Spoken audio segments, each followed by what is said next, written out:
Hello and welcome to Talking Books. Today we're talking about the history of economics, not as a science, but rather as a narrative of a modern religion. With me is writer and academic Dr. John Rapley, author of the book Twilight of the Money Gods, Economics as a Religion and How It All Went Wrong. Now, Dr. Rapley, before we start talking about the book, please tell me a little bit about yourself. Well, I like to call myself a kinetic scholar, which is to say that I think that academics must always get out into the world and experience things. And so in addition to the lecturing I've done over the years, I actually left the classroom a few years ago, set up a think tank and ran that for a few years to get some hands-on work, hands-on experience with how policy is done and also to see really how business is done, which changed my perspective and I think helped me to sort of look at the discipline in an entirely different way. So when I decided to return to the writing life, I came with this sense that actually there's a lot more going on and ordinary people have a lot more to contribute to discussions of matters like economics and indeed all social scientific discussions. And so I'm trying to get that across in the book.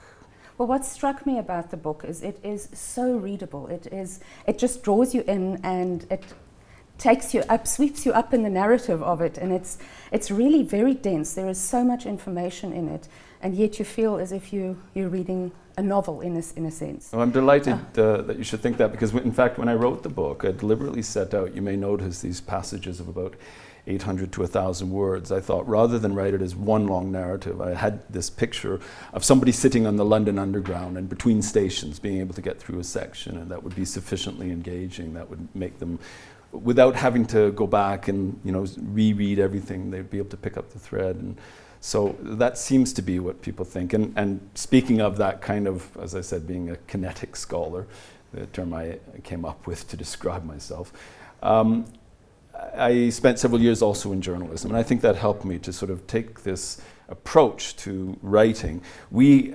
academics tend to be deliberately abstruse in trying to come up with ways to show how expert we are, when in fact a lot of what we're writing is stuff that our grandmothers told us about how to live life. And I think that can be expressed in that language, and I learned that in journalism to get people into the discussion. So this book also will appeal to anybody who's interested in history? Yes, absolutely. And in fact, it's also been picked up, not surprisingly, by theologians as well, because they say, oh, this is something about religion and economics as a religion, which is a fascinating idea to them. But it seems to have resonated widely. I was very flattered the other day to get an email from Robert Schiller, who won the Nobel Prize recently, and he was interested because he himself has recently developed an interest in this idea that perhaps economics is best seen as a narrative. Perhaps what we're really doing is coming up with an explanation for the way the world is that gets people to behave in a way that actually makes the prophecy come true. And that's, of course, an important part of what I'm suggesting in the book, that its function is that, whereas we often think of it, and economists like to think of it as a science, it can also be thought of as a sort of moral tale. It has a beginning and an end, it has villains, it has heroes. And the message is, if you sort of, stay on the path of righteousness and you follow the commandments, you will get to the promised land. And if you fall into the sort of path of sin and despair, you will end up in a world of darkness. And that narrative has been used to such a great extent to explain the modern world. People come up with the question, why am I poor? Why is he rich? And we have a narrative ready-made to explain it. But what I also try and say is the narrative is incomplete. It was crafted in a certain time under certain conditions which have since changed, which is why I call it the Twilight. And Twilight, of course, as my editor pointed out when we sort of happened on the title, occurs twice a day. It's not just as the sun is setting, it also as the sun is rising. So it's not just a story of economics doesn't work anymore. It's that I think we're going into a new beginning, which is very exciting.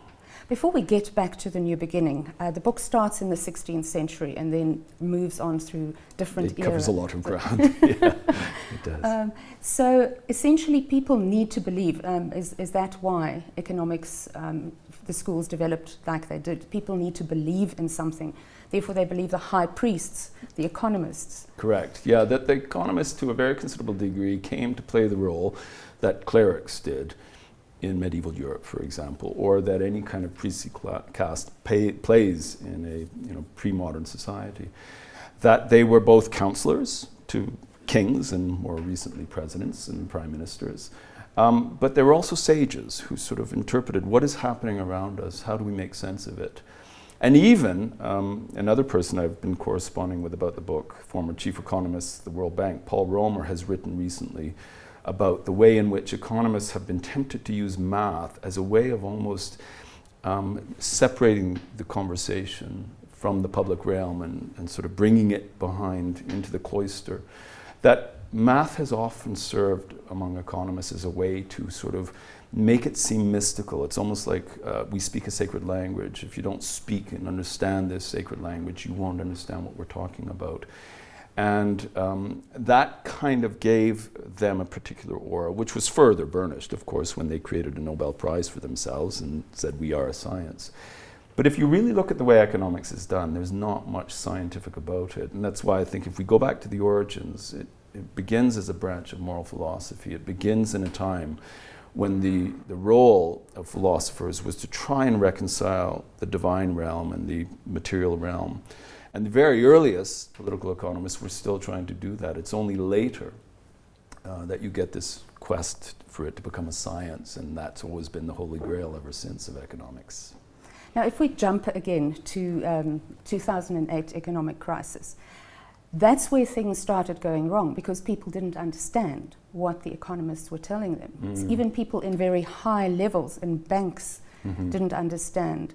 How did this come about that we had that big crisis? Well, that to me is an illustration of what I'm calling a crisis of faith, that the model works for as long as everybody believes it works. Once there's that loss of faith, it just collapses. That the global financial system was built on a series of undertakings and commitments that people believed others would honor.